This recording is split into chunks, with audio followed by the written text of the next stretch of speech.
부산항을 떠나는 일본행 여객선 위에서 강민호는 아내 한유진과 9살 딸 강소은의 손을 꼭 잡고 있었습니다. 천천히 물결을 가르며 나아가는 배 위에서 세 사람은 행복한 미소를 지었죠. 유진은 소은의 머리카락을 살며시 쓰다듬으며 작은 목소리로 자장가를 흥얼거렸어요.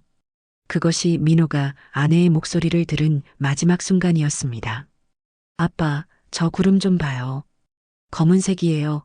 소은이 하늘을 가리키며 말했어요. 민호는 그때만 해도 아무 걱정 없이 웃으며 딸의 머리를 쓰다듬었습니다. 하지만 쏟아지기 시작한 빗방울은 곧 폭우로 변했고 바다는 순식간에 배를 집어삼킬 듯 요동쳤어요. 유진아, 소은이 손 꽉 잡아. 민호의 외침이 폭풍우 소리에 묻혔습니다. 삽시간에 기울어진 배, 공포에 질린 사람들의 비명소리, 그리고 차가운 바닷물이 발목을 타고 올라왔어요. 민호는 한 손으로는 소은을, 다른 한 손으로는 유진을 붙잡았지만 거친 물살에 유진의 손이 미끄러져 빠져나갔죠. 유진아. 민호의 절규가 밤바다에 흩어졌어요. 그는 소은을 품에 안고 마지막 남은 힘으로 구명보트에 올랐습니다. 어둠 속에서 아내의 이름을 외치며 사력을 다해 찾았지만 검은 바다는 아무 대답도 돌려주지 않았어요. 엄마, 엄마. 소은은 아빠의 품에 안겨 흐느꼈습니다. 민호는 딸의 작은 어깨를 감싸 안으며 자신도 모르게 눈물을 흘렸어요. 그날 밤 바다는 너무나 많은 것을 앗아갔습니다. 구조된 후 일주일 동안 민호는 병원 복도와 임시 대피소를 오가며 유진의 이름을 부르다 목이 쉬었어요. 하지만 아무리 기다려도 그녀는 돌아오지 않았습니다.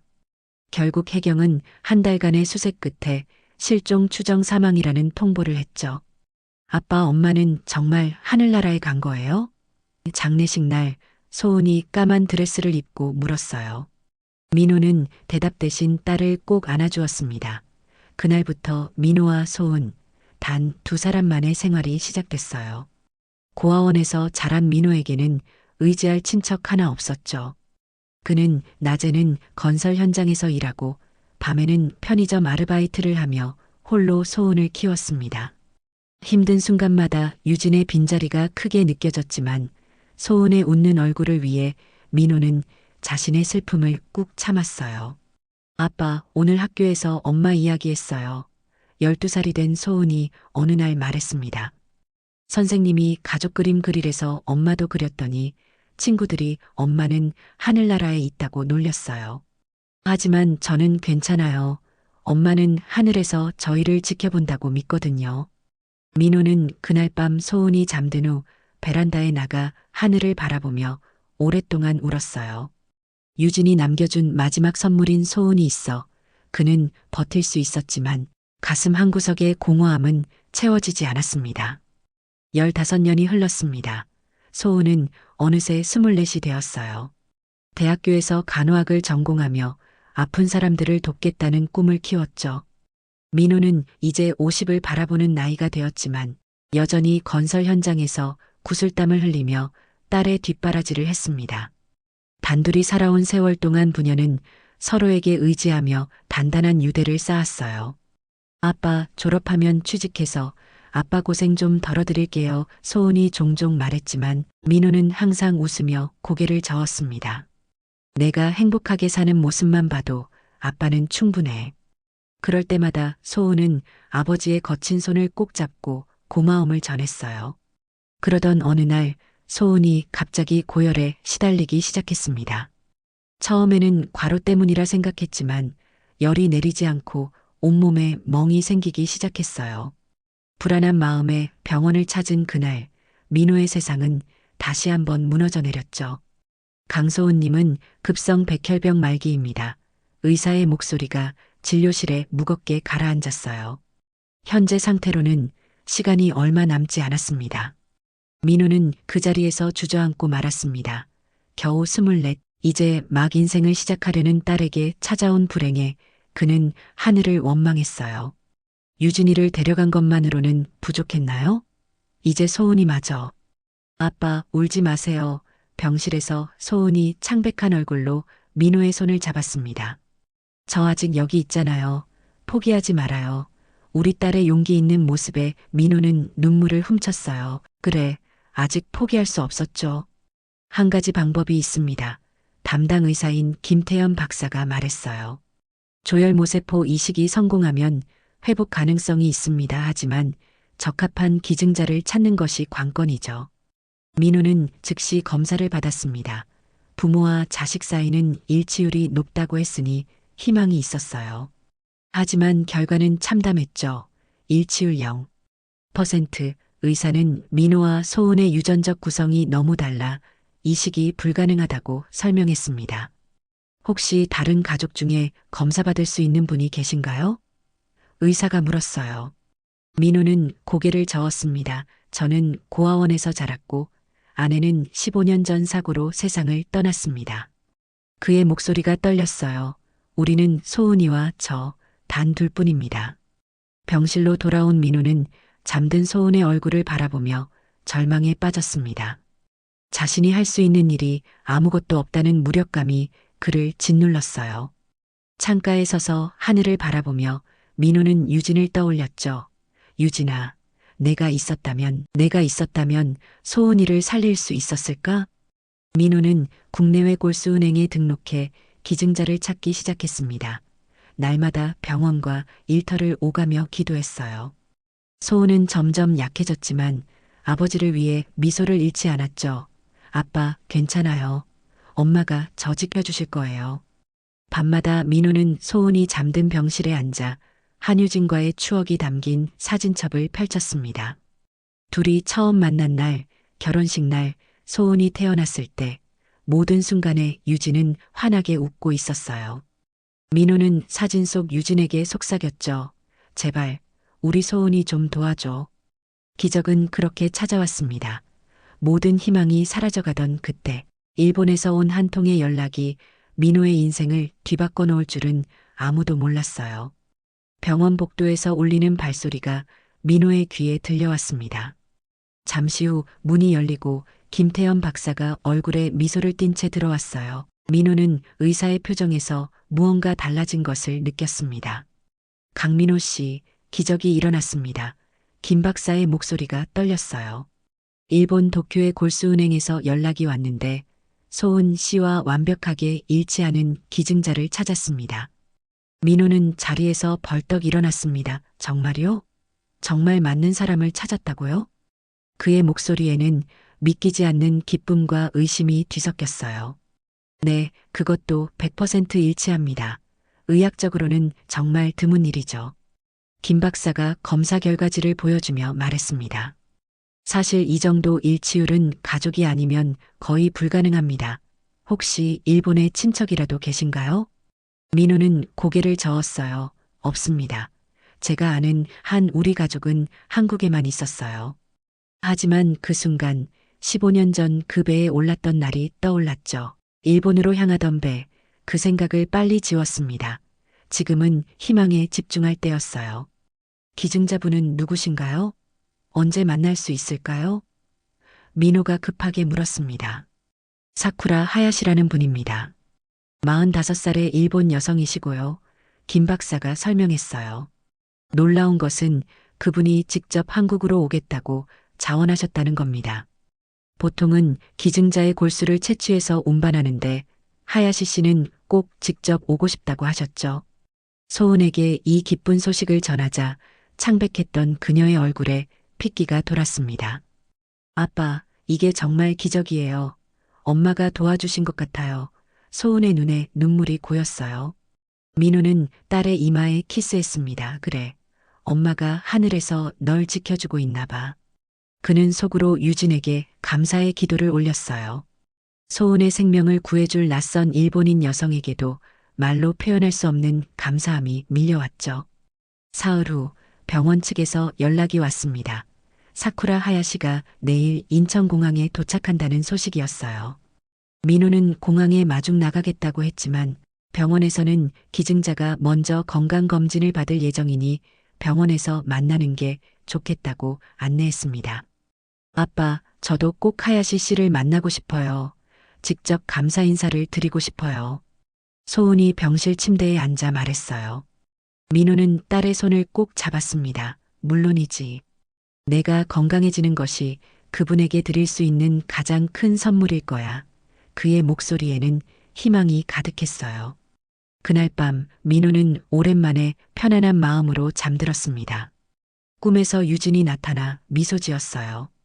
그녀는 아무 말도 하지 않았지만 민호는 왠지 모르게 모든 것이 잘 될 것이란 확신이 들었죠.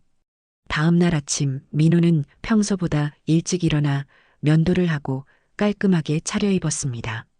병원으로 향하는 길에 꽃집에 들러 작은 꽃다발을 샀어요. 자신과 딸의 생명의 은인을 제대로 맞이하고 싶었죠. 병원에 도착했을 때 김 박사가 로비에서 그를 기다리고 있었습니다. 하야시 씨가 방금 도착하셨어요. 지금 검사를 받고 계십니다. 1시간 정도 후에 만나실 수 있을 거예요. 민호는 초조한 마음으로 소은의 병실로 향했어요. 딸 역시 설레는 마음에 머리를 빗고 옷매무새를 가다듬고 있었습니다. 아빠, 어떤 분일까요? 정말 궁금해요. 곧 알게 될 거야. 민호가 딸의 머리를 쓰다듬으며 말했어요. 하지만 그의 가슴 한구석에서는 이유 모를 불안감이 일었죠. 마치 중요한 무언가가 그를 기다리고 있는 것 같은 예감이었습니다. 민호의 가슴이 쿵쾅거렸습니다. 병실 문을 두드리는 소리에 그는 자리에서 벌떡 일어났어요. 김 박사가 문을 열고 들어오며 밝은 미소를 지었죠. 하야시 씨를 모셔왔습니다. 김 박사가 뒤를 돌아보며 말했어요. 그리고 그 순간 시간이 멈추는 듯 했습니다. 문간에 서 있는 여성을 보는 순간 민호의 눈에서 세상이 사라졌어요. 검은 단발머리, 부드러운 곡선을 그리는 눈썹, 그리고 그 특유의 미소, 15년 전 바다에 사라졌던 한유진의 모습 그대로였습니다. 안녕하세요. 사쿠라 하야시입니다. 여성이 서툰 한국어로 인사했어요. 그 목소리마저 유진과 같았죠. 민호는 그 자리에 얼어붙었습니다. 숨을 쉴 수가 없었어요. 아, 아내 민호의 입에서 작은 신음이 새어나왔습니다. 하지만 사쿠라는 그저 어색한 미소만 지을 뿐 아무런 반응도 보이지 않았어요. 아, 강민호 씨입니다. 소은 씨의 아버지세요. 김 박사가 소개했습니다. 그리고 이쪽이 강소은 씨고요. 소은은 침대에 앉아 사쿠라를 바라보았어요. 안녕하세요. 하야시 씨. 저를 위해 먼 곳에서 와주셔서 정말 감사합니다. 소은의 목소리가 떨렸죠. 그녀도 어딘지 모르게 낯익은 이 여성에게서 묘한 기시감을 느꼈습니다. 사쿠라는 소은에게 다가가 따뜻한 미소를 지었어요. 괜찮아요. 도울 수 있어서 오히려 제가 기쁩니다. 그녀의 눈빛에는 설명할 수 없는 따뜻함이 있었죠.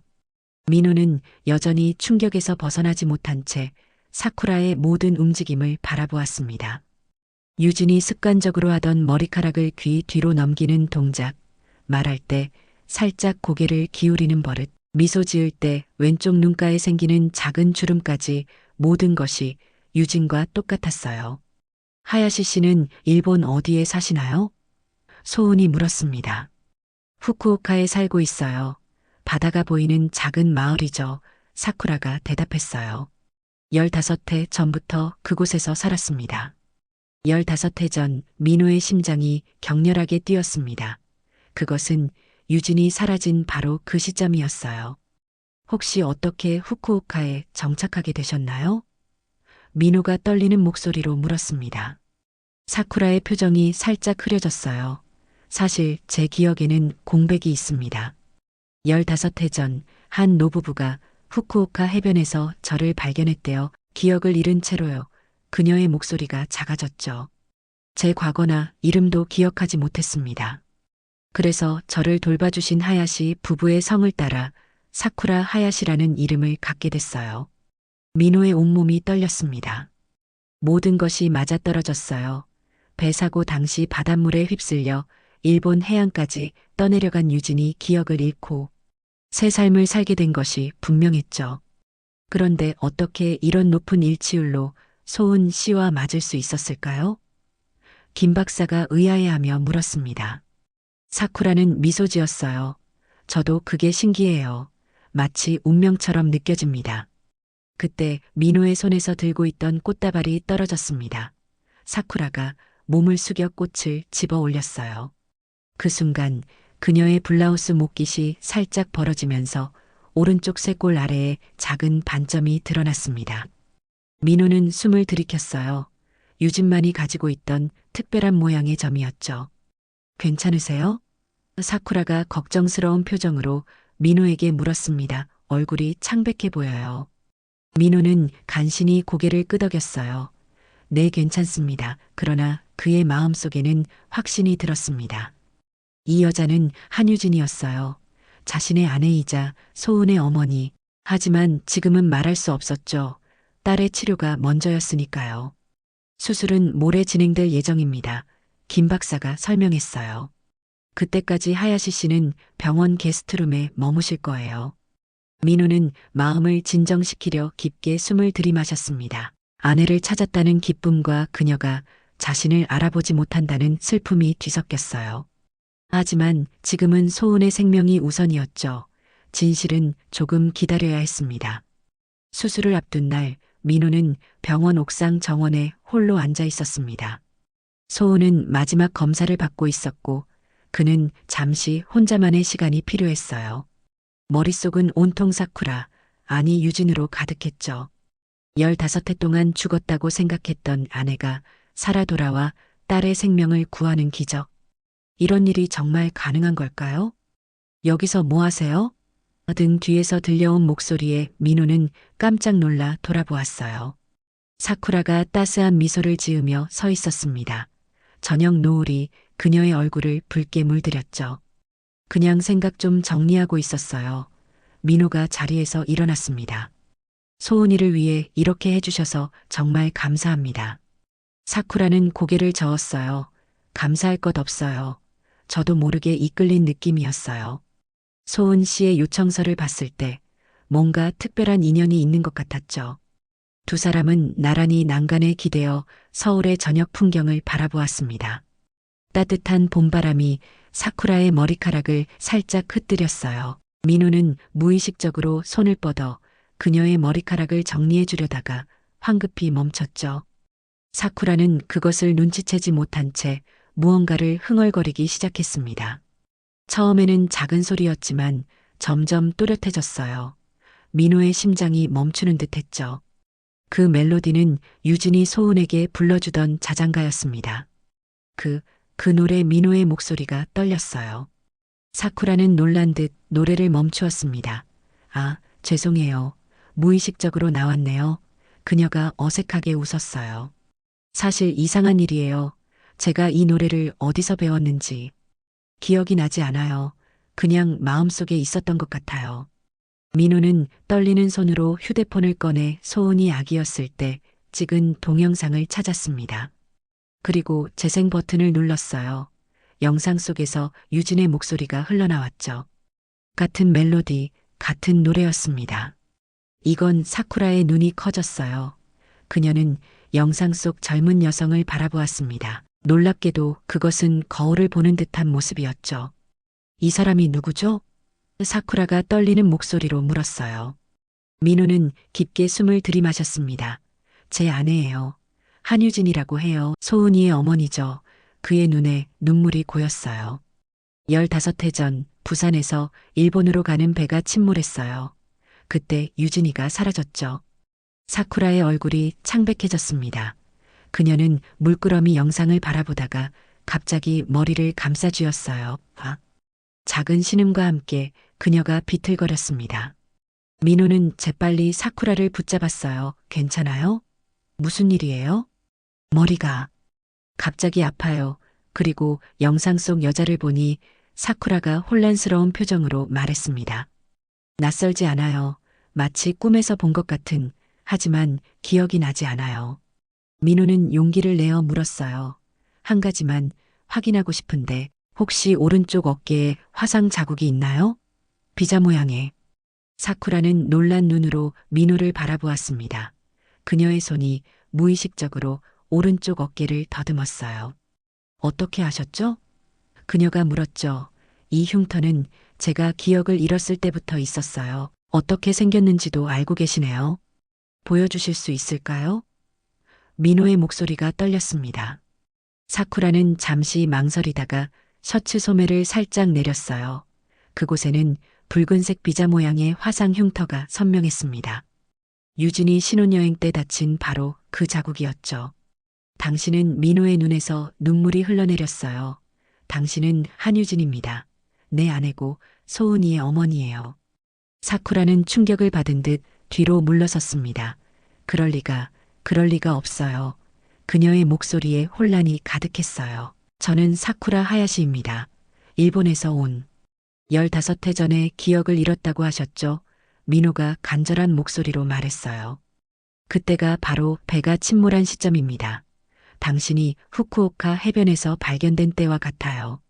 사쿠라는 벤치에 앉아 머리를 짚었습니다. 너무 많은 감정과 정보가 그녀를 혼란스럽게 했어요. 이건 너무 갑작스러워요. 제가 정말 소은 씨의 어머니라면 왜 제 딸을 알아보지 못했을까요? 어떻게 그럴 수 있죠? 민호는 그녀 옆에 조심스럽게 앉았습니다. 나도 답을 모르겠어요. 하지만 당신이 우리를 찾아온 건 우연이 아닐 거예요. 소은이의 생명을 구하기 위해 어쩌면 마음이 기억하고 있었던 걸지도 모르죠. 병원 복도는 정막에 휩싸여 있었습니다. 늦은 밤, 민호는 소은의 병실을 나와 게스트룸으로 향했어요. 그의 손에는 작은 나무 상자가 들려 있었죠. 15해 동안 그가 소중히 간직해온 유진의 유품이었습니다. 문 앞에 서서 민호는 잠시 망설였어요. 사쿠라에게 진실을 들이밀어 혼란스럽게 만드는 것이 옳은 일일까? 내일은 중요한 수술이 있는데. 하지만 그의 가슴은 더 이상 기다릴 수 없었죠. 조심스럽게 노크를 하자 사쿠라가 문을 열었습니다. 그녀의 눈은 붉어 보였어요. 아마도 울었던 것 같았죠. 들어와도 될까요? 민호가 물었습니다. 사쿠라는 고개를 끄덕이며 문을 더 활짝 열었어요. 수술 전날인데. 오히려 제가 더 불안한 것 같네요. 그녀가 작게 웃으며 말했습니다. 민호는 조용히 방 안으로 들어와 테이블 위에 나무 상자를 올려놓았어요. 당신에게 보여드리고 싶은 것이 있습니다. 상자를 열자 그 안에는 몇 장의 사진과 작은 조개 목걸이가 들어 있었죠. 민호는 첫 번째 사진을 꺼냈습니다. 유진과 민호의 결혼식 사진이었어요. 이게 우리 결혼식이에요. 민호의 목소리가 떨렸습니다. 25년 전이죠. 유진이는 흰 드레스가 참 잘 어울렸어요. 사쿠라는 손을 떨며 사진을 받아들었어요. 사진 속 신부는 마치 거울을 보는 것처럼 그녀와 닮아 있었습니다. 이건 그녀의 목소리가 갈라졌어요. 다음 사진은 소은이 태어났을 때 찍은 가족 사진이었습니다. 아기 소은을 안고 행복하게 웃고 있는 유진의 모습이 담겨 있었어요. 이때가 소은이가 막 태어났을 때예요. 유진이는 소은이를 너무 사랑했죠. 민호의 눈에서 눈물이 흘러내렸습니다. 매일 밤 자장가를 불러주고 아플 때면 밤새 곁에서 지켜주었어요. 당신이 아까 옥상에서 흥얼거리던 바로 그 노래였죠. 사쿠라의 손이 떨렸어요. 그녀는 무의식적으로 사진 속 아기의 얼굴을 쓰다듬었습니다. 이상한 감정이 그녀의 가슴을 채우기 시작했어요. 낯설면서도 어딘가 익숙한 감정이었죠. 마지막으로 민호는 조개 목걸이를 꺼냈습니다. 작고 하얀 조개 껍데기로 만든 목걸이였어요. 이건 소은이가 8살 때 당신에게 선물했던 거예요. 소은이가 직접 만든 거죠. 그날이 당신 생일이었어요. 사쿠라는 조심스럽게 목걸이를 받아들었습니다. 그녀의 손가락이 조개 껍데기를 더듬자 갑자기 뭔가가 떠올랐어요. 해변에서 소은이와 함께 조개를 줍던 모습, 소은이가 작은 손으로 목걸이를 건네던 순간, 이 목걸이 사쿠라의 눈에서 눈물이 흘러내렸습니다. 이 목걸이 어디선가 본 것 같아요. 손에 익어요. 어디서 봤는지 모르겠지만 너무 낯익어요. 민호는 그녀의 손을 조심스럽게 잡았어요. 유진아 기억이 안 나도 괜찮아. 당신이 살아있다는 것만으로도 나는 행복해. 그의 목소리가 떨렸습니다. 사쿠라는 혼란스러운 눈빛으로 민호를 바라보았어요. 전 아직 확신이 서지 않아요. 머릿속이 너무 복잡해요. 그녀가 속삭였죠. 하지만 이상하게도 당신과 소은 씨를 보면 마음이 편안해져요. 마치 오랫동안 찾아 헤매던 곳에 온 것 같은 느낌이에요. 서두르지 않아도 돼요. 민호가 부드럽게 말했습니다. 지금은 소은이의 수술이 가장 중요해요. 나머지는 천천히 알아가면 돼요. 사쿠라는 고개를 끄덕였어요. 그녀는 조개 목걸이를 가슴에 꼭 쥐었습니다. 내일 수술해서 최선을 다할게요. 소은 씨를, 아니, 소은이를 꼭 살릴게요. 민호의 눈에 눈물이 고였어요. 유진이라는 이름이 아직 낯설어도 그녀의 마음은 이미 어머니로서 깨어나고 있었죠. 민호 씨, 한 가지 부탁이 있어요. 사쿠라가 조심스럽게 말했습니다. 내일 수술 전에 소은이에게 아직 이 이야기를 하지 말아주세요. 제가 정말 그녀의 어머니라면 그녀에게 혼란을 주고 싶지 않아요. 수술이 끝난 후에 천천히 이야기하는 게 좋을 것 같아요. 민호는 고개를 끄덕였어요. 알겠어요. 당신 말이 맞아요. 그는 일어나려다가 문득 멈췄습니다. 유진아, 아니, 사쿠라 씨, 오늘 이야기를 들어줘서 고마워요. 사쿠라는 미소 지었습니다. 비록 혼란스러웠지만 그녀의 미소에는 따뜻함이 묻어났어요. 내일 뵙겠습니다. 민호 씨. 민호가 방을 나간 후 사쿠라는 홀로 자신의 침대에 앉아 사진들을 오랫동안 바라보았습니다. 그리고 조개 목걸이를 손에 꼭 쥔 채 잠이 들었어요. 그날 밤 그녀는 오랜만에 또렷한 꿈을 꾸었죠. 폭풍 우치는 바다와 그녀의 이름을 부르는 필사적인 목소리, 그리고 작은 소녀의 울음소리였습니다. 병원 수술실 앞 복도는 긴장감으로 가득했습니다. 민호는 불안한 마음에 의자에 앉았다 일어났다를 반복했어요. 수술은 이미 3시간째 진행 중이었죠. 김태현 박사는 4시간 정도 걸릴 것이라고 말했지만 민호에게는 1시간 1시간이 마치 한 세기처럼 느껴졌습니다. 모든 것이 잘 될 거예요. 간호사가 다가와 민호의 어깨를 토닥였어요. 하야시 씨의 골수는 상태가 매우 좋았고 소은 씨도 강한 아이니까요. 민호는 고개를 끄덕였지만 그의 마음은 이미 수술실 너머에 있었습니다. 그곳에는 그의 전부인 2사람이 있었어요. 딸 소은과 기억을 잃었지만 기적처럼 돌아온 아내 유진. 4시간이 지나고 5시간이 지났습니다. 민호의 불안은 점점 커져갔어요.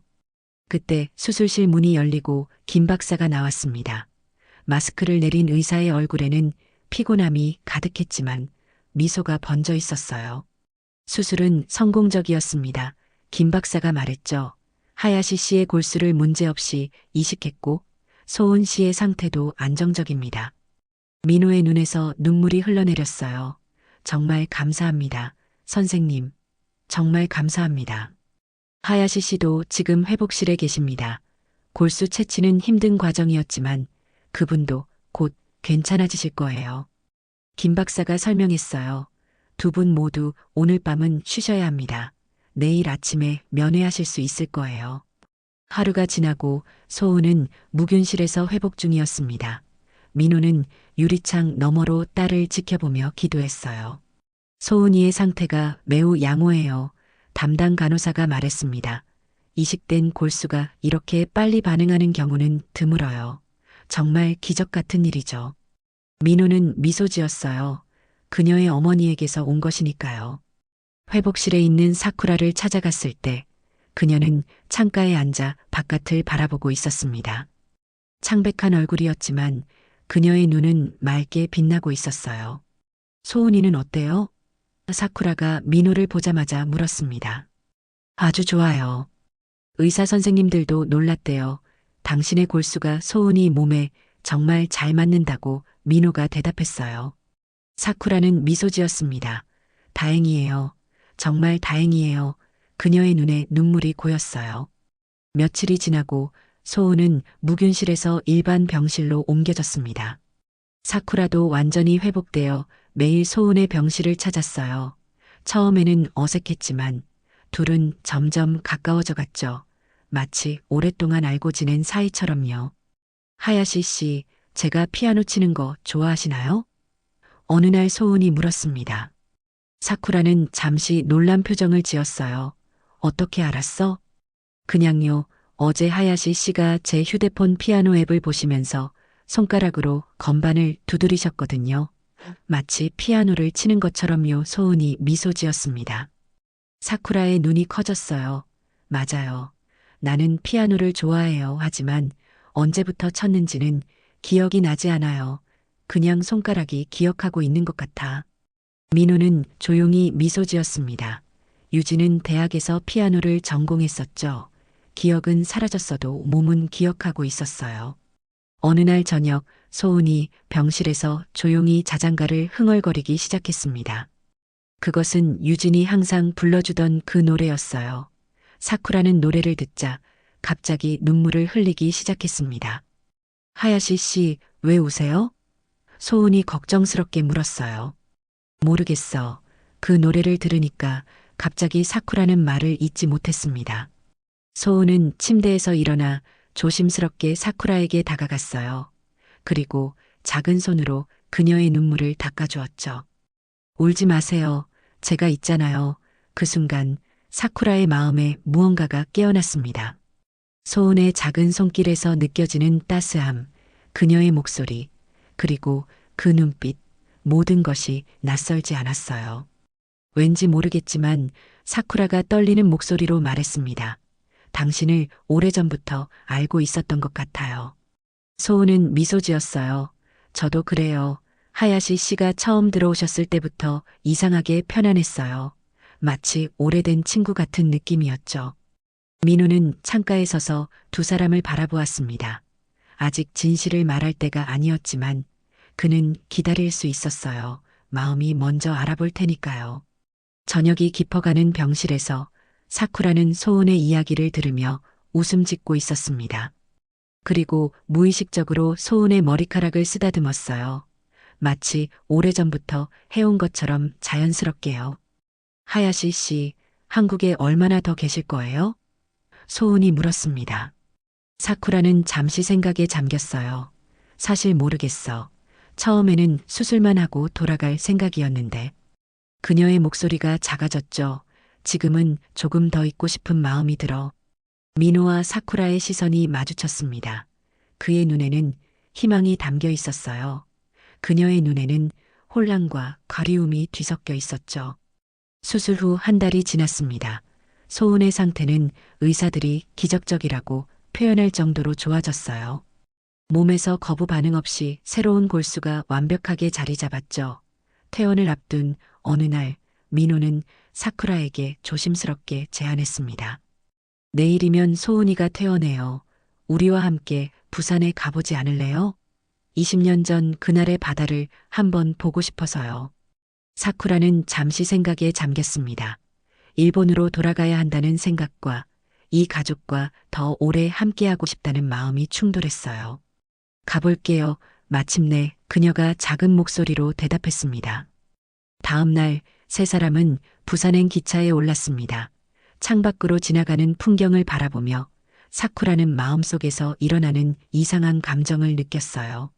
낯선 곳인데 낯설지 않은 기분이었죠. 여기가 우리가 살던 동네예요. 부산에 도착해 택시를 타고 이동하는 동안 민호가 말했습니다.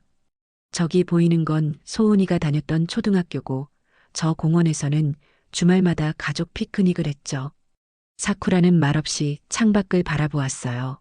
그녀의 눈에는 어딘가 모르게 익숙한 풍경들이 스쳐 지나갔습니다. 마침내 그들은 해변에 도착했어요. 15해 전 그 배가 출발했던 부산항이 멀리 보였습니다. 세 사람은 모래사장을 천천히 걸었어요. 파도 소리만이 그들을 따라다녔죠. 이곳이 그날 배를 탔던 곳인가요? 사쿠라가 조용히 물었습니다.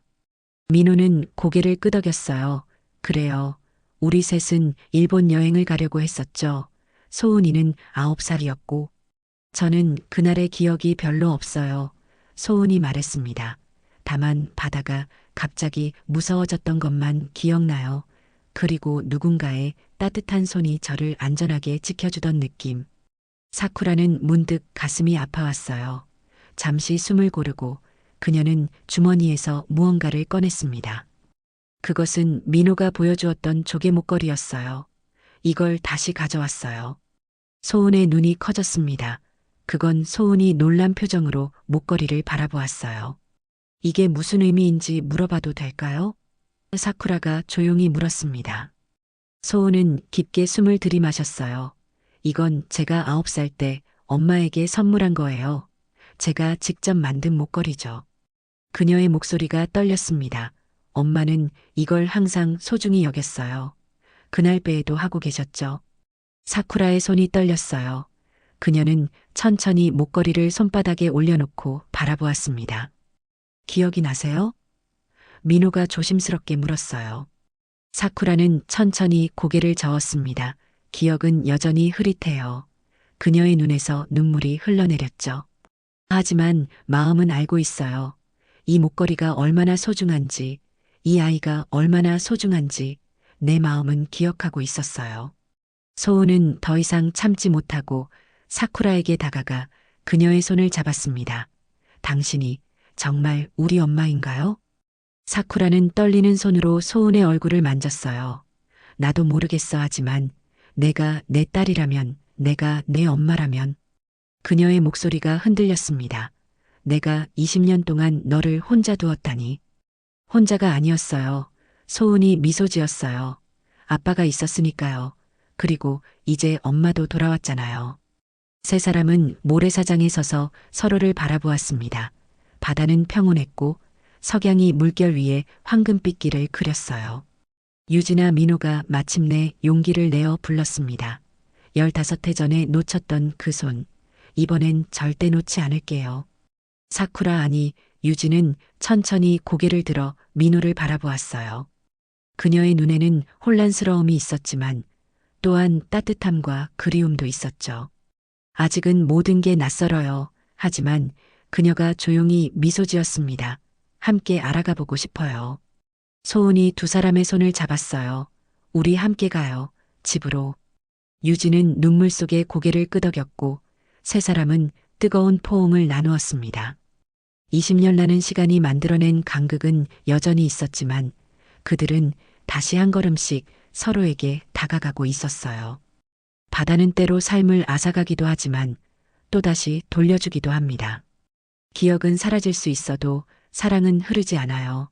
바다에 잠긴 시간도 진심을 막을 순 없었죠. 엄마는 딸을 살리기 위해 다시 가족 곁으로 돌아왔습니다. 그리고 그들은 다시 하나가 되었어요.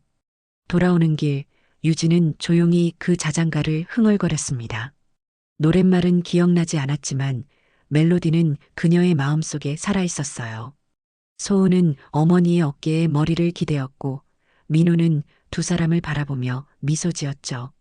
삶은 때로 우리에게 가장 큰 슬픔을 안겨주지만 또한 가장 아름다운 기적도 선물합니다.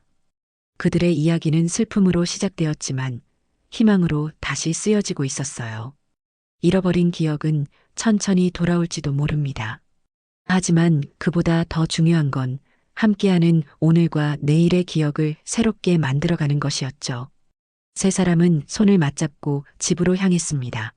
그들의 여정은 이제 막 시작되었어요.